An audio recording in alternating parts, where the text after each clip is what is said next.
தேனாடு கொன்றை சடை கணிந்த சிவபெருமான் உன்னாடி நாடி வந்து உள் புகுந்தான் உலகர் முன்னே.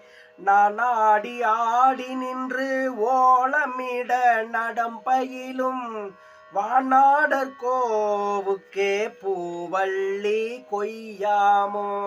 பேராசையாம் இந்த பிண்டமர பெருந்துரையான் சீரார் திருவடி என் தலைமேல் வைத்தபிரான். காரார் கடல் நஞ்சை உண்டுகந்த காபாலி போரார் புறம் பாடி பூவள்ளி கொய்யாமோ. காரார் கடல் நஞ்சை உண்டுகந்த காபாலி போரார் புறம் பாடி பூவள்ளி கொய்யாமோ.